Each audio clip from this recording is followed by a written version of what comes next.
अब ये जो माननीय सदस्य इशारा कर रहे थे, माननीय अध्यक्ष जी, एक मिनट शिवपाल जी, माननीय शिवपाल जी, एक सेकंड, जो पंकज जी ने जो टाइम लिया है, मैं टाइम के हिसाब से ही टाइम देता हूँ। आपको मालूम है मेरी तरफ इशारा मत करें। मैं माननीय शिवपाल जी को भी उतना ही समय जितना पंकज जी को दिया, 10 मिनट उनको भी 10 मिनट में नहीं जितना समय दिया है। हाँ, वो बोल रहे थे तो बैठो, और ये बोल रहे थे तो 15 तो बराबर 10 मिनट माननीय शिवपाल जी बात करेंगे, बाकी सारे सदस्य 7 से 8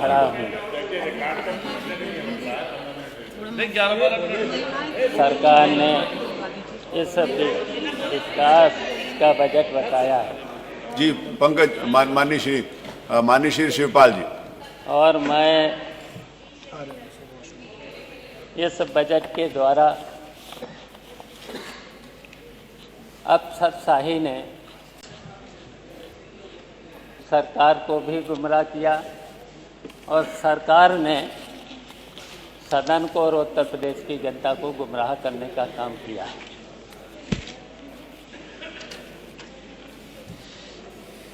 और इस बजट का आकार 8,08,736 करोड़ 6 लाख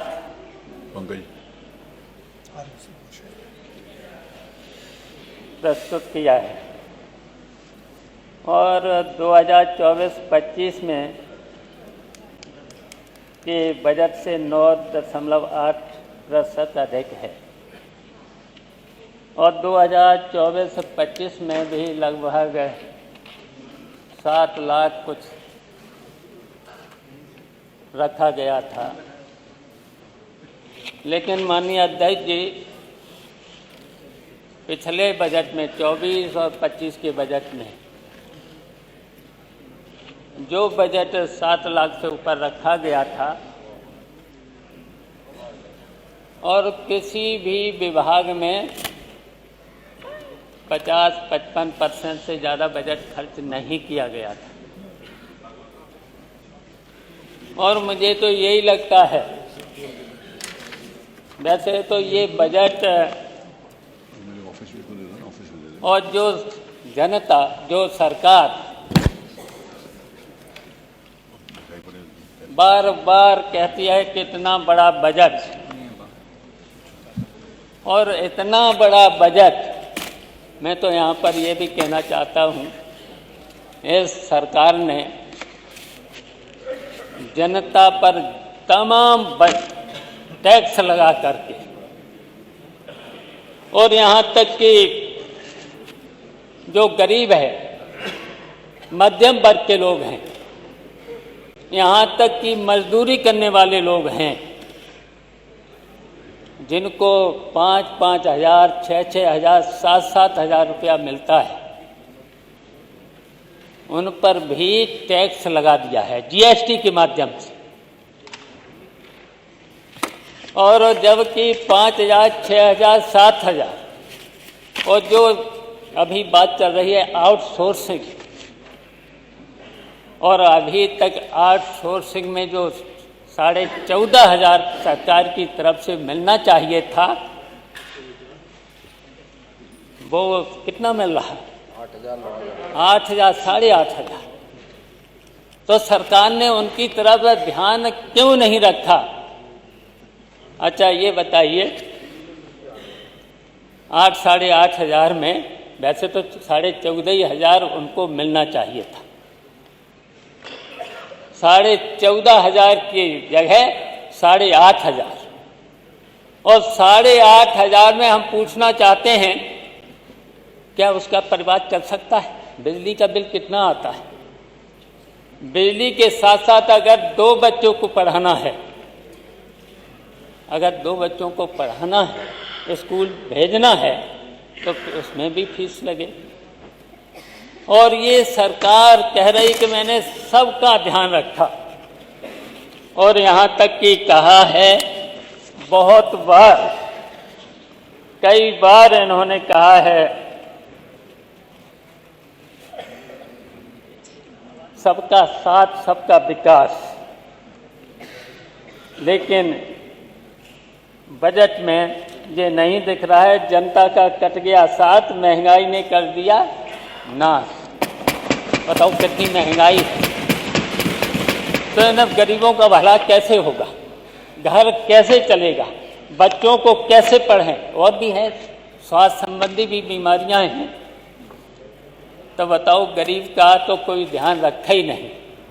और यहाँ तक कि किसानों की बहुत उपेक्षा, किसानों की कितनी उपेक्षा, और किसानों के साथ साथ पिछड़े वर्ग के लोगों की उपेक्षा, दलितों की उपेक्षा, अल्पसंख्यकों की उपेक्षा। इस सरकार ने कितने लोगों की उपेक्षा की है।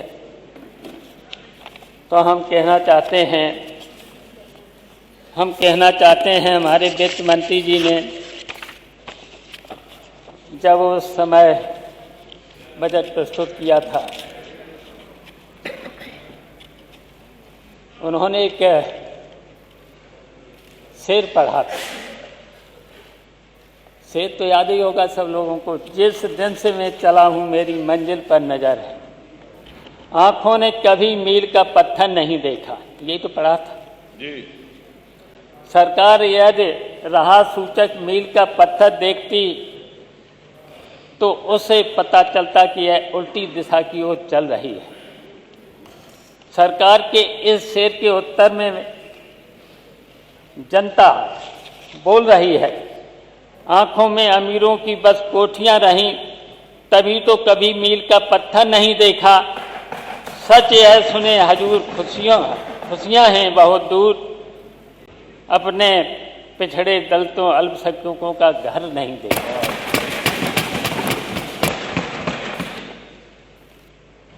मान्यवर अधिष्ठाता महोदय, बहुत सी समस्याएं हैं बजट में। जनता के सामने बहुत सी योजनाएं थी, सिंचाई विभाग की बहुत सी योजनाएं थी। मध्य योजना कितने समय से अधूरी पड़ी है, इस बजट में कोई ध्यान नहीं रखा गया है, जिससे पश्चिमी उत्तर प्रदेश में सिंचाई भी हो सकती थी। करीब 30-35 साल हो गए हैं, डैम भी बन गया है। अब किसानों की सिंचाई के लिए इस बजट में रख देना चाहिए था। बाढ़ सागर योजना हमने पूरी कर दी थी। अब पता लगा लीजिएगा, मिर्जापुर और पूर्वांचल में पानी उस तरीके का नहीं जाता, उसमें भी व्यवस्था कर देते। जहाँ जहाँ अधूरी योजना है उसे पूरा करा देते। कन्हर योजना अभी तक अधूरी पड़ी हुई है, बहुत पुरानी है। इसी तरीके से पूर्वांचल में सरयू परियोजना से 8 जिले पूर्वांचल के सिंचाई में थे।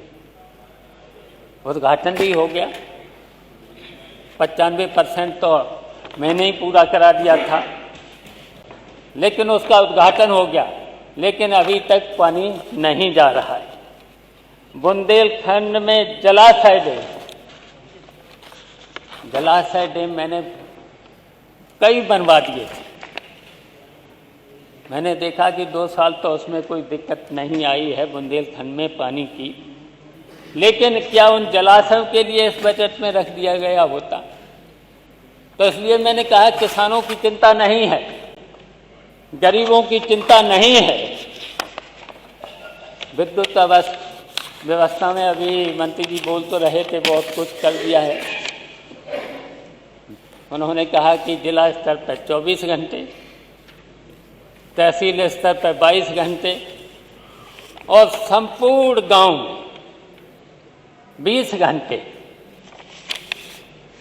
हम तो यही मंत्री जी अगर सामने होते तो कम से कम गांव में 10 घंटे रात को, 10 घंटे दिन में बिजली दे दो। इतना ही बिजली दे दो। अगर इतना नहीं दे पाते हो तो कम से कम 8 घंटे दिन में, 8 घंटे रात को, ये व्यवस्था होना चाहिए। ट्रांसफार्मर, हम तो जान रहे हैं कि ट्रांसफार्मर सही है कि थोड़ा सा सुधार हुआ है, लेकिन जो कह रहे थे मंत्री जी कह रहे थे उतना सुधार अभी नहीं है। इतना देखिए विजिलेंस के द्वारा और विजिलेंस के साथ साथ यहाँ तक कि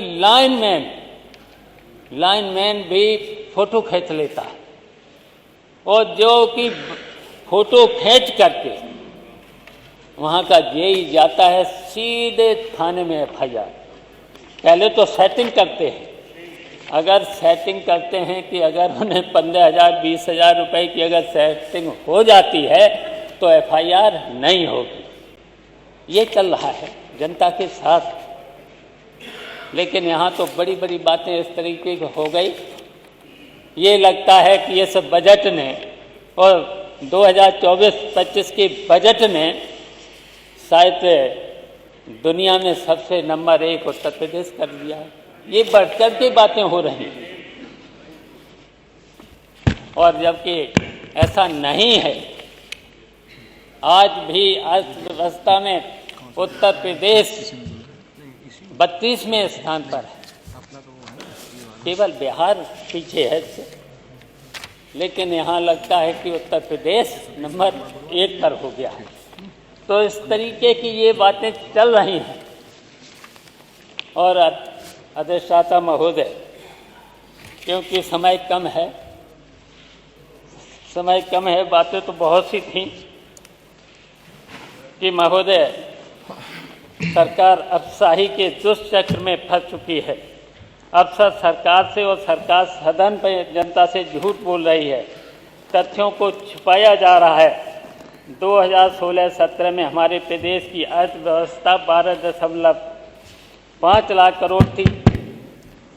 हम लगभग तमिलनाडु के बराबर थे। सकल राज्य घरेलू उत्पाद के मामले में महाराष्ट्र से 22.70 लाख करोड़ रुपया, लगभग हम दूसरे स्थान पर थे, और आज हमारा प्रदेश 5वें स्थान पर पहुंच गया। ऐसे बढ़ चढ़ के बताई जा रही हैं। तो ये आंकड़ा सामने है। अर्थव्यवस्था के लिहाज से हमारा उत्तर प्रदेश आज 5वें पोजीशन खिसक गया। महाराष्ट्र, तमिलनाडु के बाद कर्नाटक, गुजरात की अर्थव्यवस्था हमारे प्रदेश की अर्थव्यवस्था से बड़ी हो गई। महाराष्ट्र 42.67 लाख करोड़, तमिलनाडु 21.55 लाख करोड़, कर्नाटक 28.9 लाख करोड़ रुपया, गुजरात 27.9 लाख करोड़ के बाद उत्तर प्रदेश की जीएसटी भी 24.99 लाख करोड़ रुपए है। सरकार से सच्चाई को स्वीकारने में और अपनी आर्थिक नीतियों को सुधारने की बजाय झूठ का पर्दा डाल रही है। जैसे जैसे जब बजट खर्च नहीं कर पा रहे हैं तो हर साल बजट का आकार बढ़ाने का औचित्य क्या है, समझ से परे है। अगर आज कबीरदास जी होते तो क्या कहते, बड़ा हुआ तो क्या हुआ जैसे पेड़ खजूर, पंथी को छाया नहीं फल लागे अति दूर, कर्ज बढ़ा हुए बजट बेकार है। जी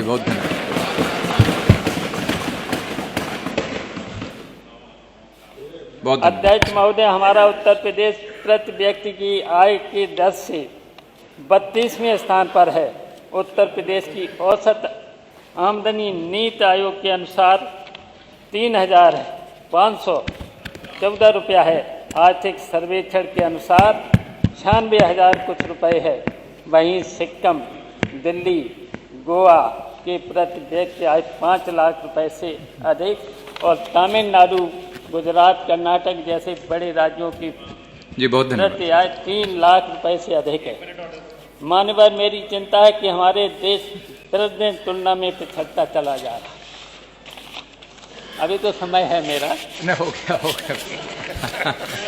अगर समय है, अगर समय नहीं है तो 2 मिनट तो हैं। नहीं, एक तो हम मिनट कुछ नहीं अब बोलना चाहते हैं। 1 मिनट केवल तुम सोच रहे हो बस बादल की उड़ानों तक, मेरी तो निगाहें हैं सूरज के ठिकानों तक। ये वित्त मंत्री की शायरी। तो ये शायरी सुनकर मुझे लगता है खुद को आसमान से उड़ता हुआ बाज समझ रहे हैं, लेकिन हकीकत यह है कि ज़मीन पर जनता बदहाली से करहा रही है। आपकी निगाहें सूरज के ठिकानों तक होंगी, पर क्या यह बताने की जहमत उठाएंगे कि प्रदेश का किसान कब तक सूखे खेतों को ताकता रहेगा, एवं कब तक बेरोजगारी की तपती धूप में भटकते रहेंगे, महिलाएं कब तक असुरक्षा की काली रातों में जीती रहेंगी।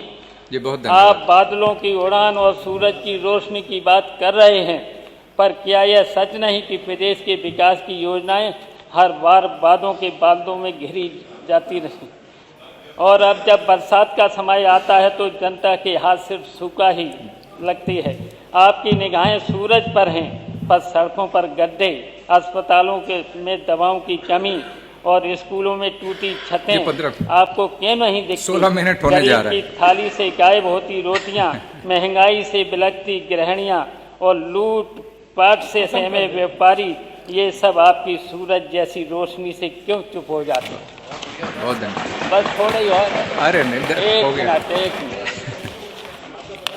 हो गया 16 मिनट हो गया, 17 मिनट। एक मिनट बस। अपने साथियों को तो कुछ बोलने इसमें, मैं अपने केवल साथियों से, अंधेरों की सरकार अब जाने वाली है, जनता की हुंकार अब आने वाली है, झूठ के महल ज़्यादा देर नहीं टिकेंगे, नेताजी के सिपाही फिर से लड़ेंगे, हर खेत को पानी, हर हाथ को काम, यही है समाजवादियों का पैगाम। अखिलेश हैं उम्मीद, अखिलेश हैं शान, 2027 में फिर होगा उनका नाम। धन्यवाद। बहुत धन्यवाद। श्रीमती माननीय शिवपाल जी ने एक शेर पढ़ा जो माननीय वित्त मंत्री जी ने पढ़ा था अपने बजट भाषण में, और मुझे लगता है कि मेरे विपक्ष के साथियों ने बजट पढ़ा ही नहीं है।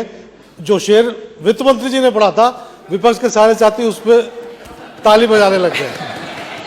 तो मेरा सुझाव यह है कि पहले कृपया आप लोग बजट पढ़ लें। ना आपने कहा, धन्यवाद। चलिए, हमारे साथियों ने तो नहीं आपने कहा को अच्छा माना। हाँ, नहीं आपने बोला। और ये लोग सत्ता पक्ष के लोग हम लोगों की अच्छाई पर भी नहीं, आपने उसमें बोला था। अच्छाई तो कम से कम मानो। श्रीमती अंजुला माहौर जी।